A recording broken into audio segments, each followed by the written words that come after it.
Beast Game Podcast. Sony has decided to shake up the world. Back out of the agreement that they had with Disney, that means that Spider-Man will no longer be in Disney movies, i.e. the MCU Marvel Cinematic Universe. We want to get some thoughts about that. So what I want to do for a moment, I'm very proud to introduce somebody that is my friend. This man that will be next up said, to hell with all this fake superhero nonsense. He's a real hero. He's a difference maker. He sees everything that's going on in this current world of politics. This is not how it's supposed to be done. He sees people out here talking about plans. This man has action. This man has purpose. That this man has answered the call, has stepped up and accepted the challenge. So I want to let you know that I'm proud to announce on this very podcast that he has chosen to throw his name into the 2020 presidential election, trying to bring unity and peace to this great nation. And he has chosen to run as an independent, hailing from the West Coast, aka the Best Coast, from the great state of California. If you can, just close your eyes, open your hearts, and envision his campaign slogan. Consider this an invitation to his gangster nation. The next president of the United States, my friend and yours, Miguel Castro.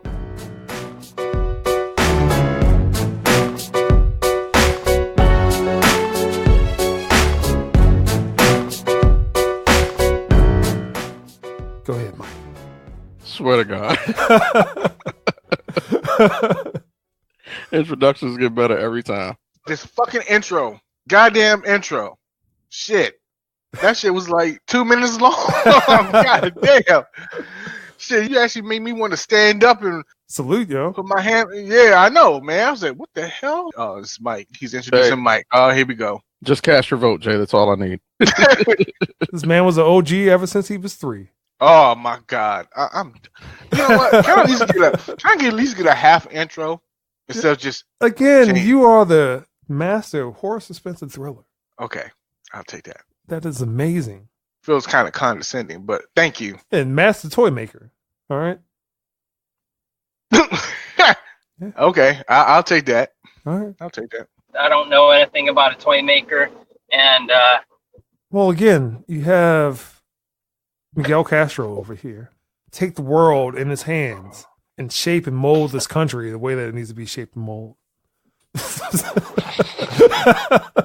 I'm just over here shaking my head right now. I'm not saying a word. I'm just shaking my head, man. Jesus. So what's Keith? What's Keith? Nobody. Well, okay. He's the person like Suicide Squad. That's who he is, all right? Exactly. See, I know I wasn't tripping when he said he liked Suicide Squad. He did say that. I know I wasn't tripping.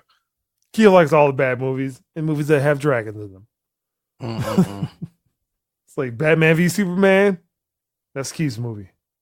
It's like, why'd you like it? Well, Zack Snyder, intelligent individual, that he's a visionary. I'm like, no. I was gonna say, if he says he's a visionary, Lord, I'm tired of hearing that bullshit.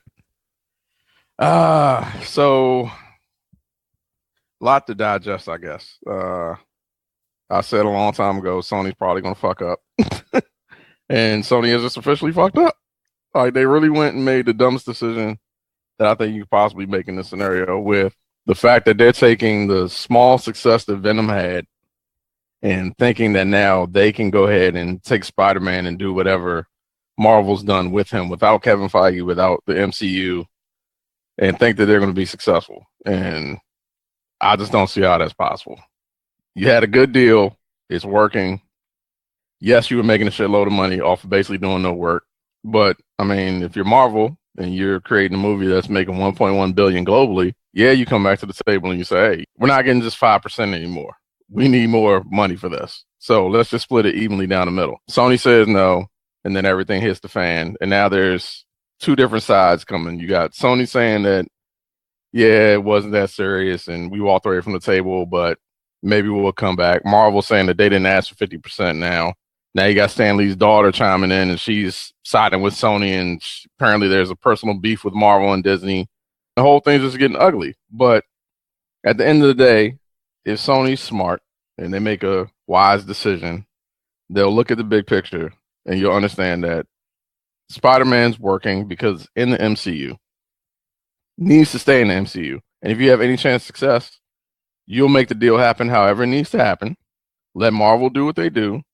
And if you want to make more money or build your universe to your side, you'll start letting them use Venom, Carnage, and you'll keep this going. Because if not, in the next 10 years, I think Disney just buys Sony and this all becomes null and void anyway. That's all I really got to say right now. Matt, any comments? Marvel wanted 50%. From what I heard today, they only wanted 30%. 70% of $1 billion is still a lot of profit. Initially, the agreement was 5% plus all of the revenues from the comics and the toys and all that. Now they want 30%. I mean, they've contributed a lot. That's why I don't understand. There's a lot of money to be had by everybody. Well, plus, well, you have to understand that when this deal was negotiated, Disney didn't own Fox. They weren't trying to pursue their own streaming service. Assume a lot of this might also have to be residuals from the Disney streaming service. And then again, because Disney is now like this mega corporation, 2 TV stations, more or less, 2 major studios. Sony wants more money. I get that Sony wants more money, but I think they need to sit down and be realistic. At the end of the day, again, this is working because Marvel took a smart route of incorporating Spider-Man into the MCU. From day one, like I said, when they did Civil War, they didn't rehash the whole how he got his powers, what happened. We've been through that several times. No need to rehash it again. You put him in a movie with a big cast, so it's not like all the weight falls on his shoulders for a solo movie. Then you make a solo movie that works. And you include the one big piece that you had in Iron Man, and then you include him in the 2 biggest movies for the past couple of years in Infinity War and Endgame, and then you basically set him up to move forward in the future. That's the reason why it works. Had Sony done this from day one, would we even be sitting here having this conversation? Would Tom Holland even be the person in Spider-Man? I don't have enough faith in Sony and what they've done to say would that. Probably Yeah, still that's be what it Andrew would be. Garfield in Spider-Man 6 or something like that. Right. Like you couldn't even get Electro right. Like I said, my biggest gripe with comic book movies will always be you literally have your reference in paper in front of you. Even the dialogue is already spelled out. You should not have this much difficulty making a movie. And yeah, you went and cast Jamie Foxx, it's fine, but Electro should not have looked like generic ass Blue Man Group. It should have looked like Electro. You can't even get that simple thing right. But now that Marvel's come in and done a hell of a job and basically just let you collect the paycheck without having to do much, now all of a sudden you want to get greedy and say, well, no, we can straighten it out. Venom was a success because comic book movies are a success. I don't know how everybody else felt about Venom. I watched it and I was like, I'm glad I didn't go to the movie to see this. I mean, it was okay, but it's not like it was good. It was not a very good movie. Right. But because comic book movies are what's in, and people now say, oh, it's a comic book movie, I'm just going to go see it. They made 100 million plus opening weekend, and they're looking at like, oh, we're good to go. No, you're good to go off the basis that Marvel's made very solid movies for, was it 23 films now? And you piggybacked on that. You doing that on your own is yet to be seen, because so far what we have to go off of is not good. So, like I said, Sony needs to sit back and be realistic, and hopefully that happens. I know Tom Holland's pissed. Apparently, well, I mean, he hasn't said anything, but unfollow Sony on Instagram, which in today's age is like a big deal. Zendaya did as well. Yeah, and I mean, and Tom Holland apparently is not contractually obligated to do any more Spider-Man movies if he doesn't want to. He could literally opt out and say, I don't want to do anymore. So Sony's kind of screwed in a way. I mean, personally, I don't think you need to recast him. Tom Holland literally said, hey, I want to play this character until the day I die. And to me, he's right now the best Peter Parker we've had. So if it works, why mess with this? Plays Hawkeye. Yeah, Jeremy Renner. He's calling for Spider-Man to come back. I'm not tracking the whole Stan Lee daughter thing. What's the story with that, Mike? So today they did an interview with her and asked her about it. I don't have the quote in front of me, but essentially she's basically saying she wants Sony to go ahead and get Spider-Man and do whatever it is that they want to do with him, because she feels like Disney and Marvel have kind of overtaken her father's vision and not giving him as much respect, and they're not looking at towards what he wanted to do and how to develop the characters and all, and the universe and all this kind of stuff. I know for a fact that they've said over the years that there were some concerns about Disney and Marvel not really incorporating Stan Lee as much as they say. Apparently, his name is the executive producer credit, and that's about it. Other than his cameos, he didn't really have any input. He wasn't at the table with everybody discussing the movies and direction was going to go and all that. And a lot of people got upset with that because, like, all right, if this guy created the characters, he should be in the room having these discussions. I think it's just a personal thing because it's her father at the end of the day. and you're looking at his legacy being owned by some other people, and you probably want it to be one way or go a certain way, and they're like, no, this is how we're going to do it because we own it now, and that's what it is. And it's probably a bunch of personal gripes and feelings there. But if it's my father's legacy, I want the best product out there it can be. And so far, Marvel's shown that they can do a solid job of what they're doing. If I'm looking at Sony and I look at some shitty movies that they've done before, I'm going, well, nah, I don't want my father's legacy to be this over here. I want it to be that over there. But she might be pissed. Maybe she's not getting the check from Marvel that she thinks she should have inherited. Or maybe some other stuff behind the scenes. Her and Feige maybe had an argument. Who knows? But that was her 2 cents. But at the end of the day, like I said, y'all sold the rights and stuff. So there's not much you can do. Like everyone else says, Spider-Man is in a good place. And it's all about greed. It's all about money. It's going to make so much money, you still get paid. So I don't understand what the problem is. Just that they just want more. It's all about more. Sony has the leverage because contractually, they own the rights to the character. Even though it's a Marvel character, it's equivalent to giving away Superman and Batman. Like, why would you give away the character, but then keep Iron Man? It worked out in the long run. You think about it, but yeah, they were in a state of desperation. I mean, I understand why they did it, but then at the same time, it kind of like, I don't know. I mean, when you think about Marvel, you think about Spider-Man. I've seen people who argue that Spider-Man is Marvel's best character. It is. He's the most well-rounded character, like overall. You understand the Peter Parker side, and you understand the Spider-Man. He's so relatable to everyone. Problem with Superman is that he doesn't technically have any flaws other than kryptonite. That's not relatable. Peter Parker is like, hey, well, I can go to work, I can go to school, I can just come home and lounge around the house. People understand that. I guess it was like late 90s when they were kind of virtually bankrupt and trying to do anything they can to save the company, dealing with all these comic book properties. No one really thought that these would actually make money. And it was really Blade. That movie started everything. And it doesn't get its respect, but it was really that movie that said, hey, well, you can do something. And then followed with X-Men, then Spider-Man. All those movies really are the genesis of all this. Whoever was running Marvel at the time, hope they don't have anything to do with Marvel right now because you people were idiots. If the Sony deal or lack of a deal stays, no one could say anything about the other universe. Can't mention anything about Spider-Man. Can't say anything about Thanos, Infinity Gauntlet. I don't know if they can say the snap legally. I'm pretty sure they can. There's no trademark on it. But, I mean, look at all the things that they have to undo. Well, not necessarily undo, but ignore. Well, I mean, I'll probably see it just the same way as those Netflix Marvel shows that they call things the event. I'm not talking about the snap, but whatever happened between Avengers 1, they just called it the event. Can Marvel survive Phase 4? I guess they're going in an entirely different direction, just not Spider-Man. They're in space now, not on Earth. I don't know how sustainable it's going to be with this set of films happening in Phase 4. Not a lot of it, in my opinion. I would just say Disney is in a position to give more money. Like, regardless if they want more money from the deal, Disney has the money to give.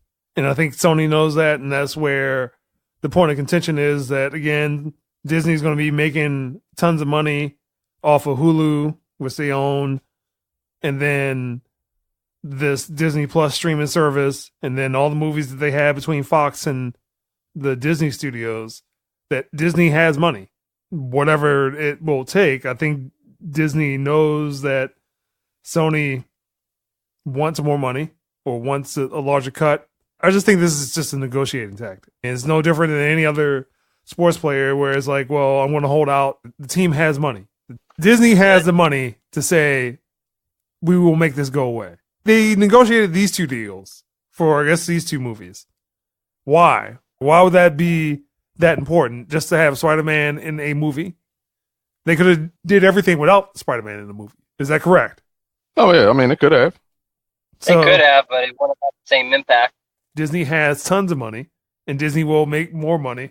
Sony just wants to cut. I'm not necessarily agreeing with Sony. When I saw the news, I'm like, hold on, that's stupid. Disney, get the deal done. Give us our Spider-Man. I can see them going down to like 15 or 20%. At the end of the day, if every movie's damn near guaranteed to make $1 billion now, the percentage can go down. Disney's going to see the money. So yeah. With this iteration of Spider-Man, and if you compare that to the Amazing Spider-Man, which is an entirely different movie for entirely different reasons, very crappy, to they finally got it right. They finally got Spider-Man right. Other than Spider-Man 1 and 2, Spider-Man 3, terrible garbage. And then the Amazing Spider-Man, ooh, they finally got Spider-Man right in the forefront of people's minds, because once the Amazing Spider-Man came out, other than Marvel, we're turning away from comic book movies. DC hadn't really put things together other than Man of Steel. It's okay. Batman v Superman, hot garbage. And if Keith was here, he'd be like, yo, I love that movie. Wasn't that bad. Keith's opinions about Avatar. I know how much you dislike that movie, but I know Keith likes that movie. He's that piece of shit. He's afraid to say it, but Keith loves Avatar. I have done a 180 on that movie.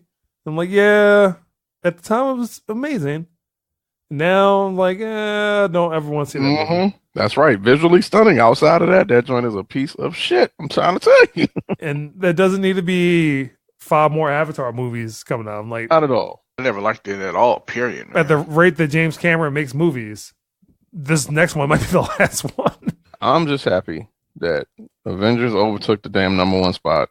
Hopefully the next fucking Avatar doesn't retake this bullshit. But no, I doubt it. I highly doubt it. I think people are just done with it anyway. It took too long, man. Kind of crazy the first time. I saw people going to see it like 7 or 8 times. I'm like, really?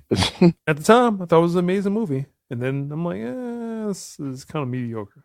And the CG doesn't look great. In the words of my mother, bless your heart. She sat through that shit twice. They're re-releasing Spider-Man. Yeah, another dumb Sony move. 4 minutes. Oh yeah, I definitely need to go see it again. No, they figure they added 4 minutes, they can make more money to add to the 1.1 billion. The whole situation is just stupid. You called it. You said they're gonna most likely do some stupid shit, and here we go. There goes stupid shit. Greed. I said the shit worked because Marvel has it. Well, hold on. Back to Sony is not making 1.1 billion. I doubt it. I mean, people go see it, but early reviews come out saying the movie's some shit. And you can tell they're not with Marvel anymore and all that. A bunch of people not going to see it.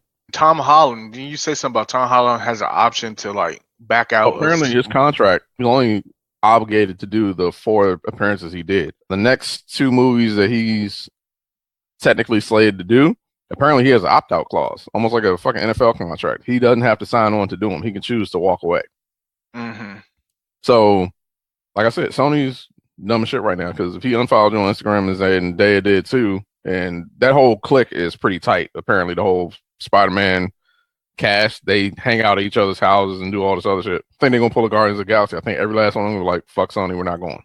And then Sony's really gonna have their backs against the wall, because now you're gonna do what? Recast the whole damn thing and start all over? That's stupid. Again, it worked against Marvel. Took James Gunn out of the driver's seat of the movie, and then let the drama die down. And you have stars of the movie saying, what are you doing? Why are you doing this? I don't want to do this movie.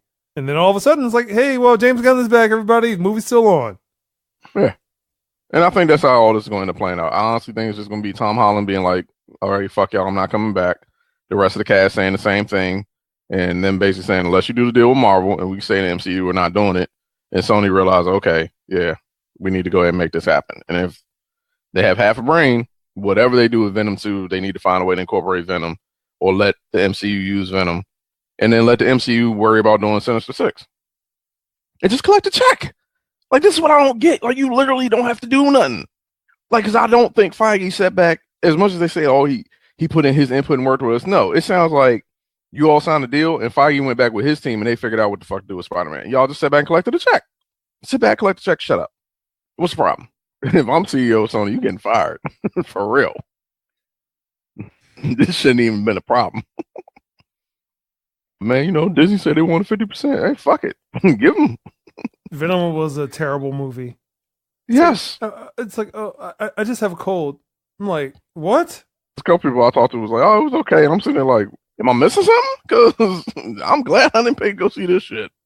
That damn Eminem song at the end of the movie just pissed me off. I'm like, what in the world? is this movie. I like you, Eddie Brock. They got a little bit too excited with Into the Spider-Verse, man. That's what a couple people online said. They said that because Into the Spider-Verse won an Oscar and it was arguably to a lot of people the best movie Just of the keep year doing and all that that. stuff. Sony's like, yeah, we can do it. That's animated. That's completely different. Into the Spider-Verse doesn't work as a live-action movie. There are people who really want to see that happen because when they announced the Doctor Strange title, they're like, oh, yes, we can get Into the Spider-Verse in real live action. I'm sitting there like, I wouldn't fuck with it. The aesthetic of Into the Spider-Verse, it felt like you were reading a comic book. And then particularly the end of the movie where it's just very visual, like all that stuff just kind of coming together, all the worlds colliding. I don't ever see that happening in that manner, in the way that they designed it in a live action movie. And I will tell you that Angel Has Fallen is hot garbage. Well, you can still go see it. Did you like the first two? I like the first one. The first one was good. Yeah, the first one, I like the first one. I didn't see the second It's a one. Fuqua movie. None of them was okay. I ain't going Chick-fil-A no more. But right now, immediate feedback? Oh, no. Popeye's got it. Sorry. Now, I'm not sitting on a long ass line for an hour to get the chicken sandwich or fighting anybody for it. But if I get there early enough and ain't nobody there and I can get one, I'm good to go. I've had two. I haven't had one in a minute. So, well, I ain't been out there long. So, but I ain't had one in probably about a week. So I'm going to give it a couple more weeks and I'll try it again and see. I might have just bought into the hype at first. And then I might taste it again and be like, oh, this really ain't that good. What was I thinking? It's kind of a sad state of the world we in when the chicken sandwich is like the big fucking deal that everybody's arguing about. Let me find out you're the chicken sandwich connoisseur. Remember, I stopped eating red meat for a while, so chicken's like the main thing I eat. So I'm going everywhere. Like, I seen people keep talking about Wendy's. I'm like, what the fuck Wendy's you been to? Because every Wendy's I've had, that shit is dry. Wendy's, Burger King. Wendy's, everything. I feel like it's dehydrated. The fries feel like it's just been dehydrated. I don't eat fast food a lot, but if I had a choice, unfortunately, it'd be Chick-fil-A and then maybe Burger King. Chick-fil-A. They don't get the crown back, yo. I'm sorry, yo. It's just like our dollars for their chicken sandwiches. Nah, I'll just say that, but Like chicken? they ain't open on Sunday. So that's the problem. Because I'll be forgetting. And I'll go down there, I'm like, that's right, it's Sunday. You fucking close. I want to say I did that like maybe 2 or 3 weeks ago. I was like, yeah, I'm going to hit up Chick-fil-A. That's No, it's right. bad because I literally pulled into the parking lot. It's not like I noticed it from the road. I literally pulled in and I'm like, oh yeah, that's right. You fuckers is closed. And I'm like, why? God would understand. I'm He like, knew when you made that chicken sandwich, you should be around 7 days a week. That don't make sense. It ain't that serious. You fry yours in peanut oil. That's the only major difference. I know we all got it, whatever. But you need more pickles on that sandwich too. Them little two don't do it. Yeah, like they get mad because I asked for extra pickles. I'm like, I need some fucking, come on. Let's get it. Yeah, I mean, I still remember college being on campus. Chick-fil-A. Just, I mean, like I said, sandwich is still good. And it may just be the bread. Because somebody brought it up today, like, don't let Popeye's food with the brioche. Because it does play a huge role. But Popeye's sandwich is good. Don't think it's as serious as people literally fighting over a fucking sandwich. It ain't that serious. And sitting in line for like an hour and a half. Oh my God, I gotta get a sandwich. I can't go back to work yet. Don't lose your job over a fucking chicken sandwich. Like, for real. the Chick-fil-A lines be crazy on like Saturday, yo. But I have to give them credit because they do it efficiently. The little tablets, and they be coming to my window. What's your name? What you want to order? Can I get it? All right, Mike. Just pull around. Then by the time I get around, it's like I'm not really there as long as I think I should be because the line's long as hell, but it moves pretty quick. And I'm still trying to figure out why hasn't anybody else figured this out yet? Like, they literally swipe my card. Like I do is pull around and get my food. This really works. That's like curbside. Any of these places, they got to go back in to swipe your card. Why don't they have a damn tablet with a reader to swipe your shit right there at the window and make it all one trip? These are the questions that me as president would address. Literally in my State of the Union, I'd be like, look, we're not going to talk about world issues here. Okay, let's get down to business. What's up with curbside and no payments at the car window? Need to straighten this shit out. Like waffle fries should be everywhere. Yeah, waffle fries are hidden. I will say that. They're not called lattice cut fries.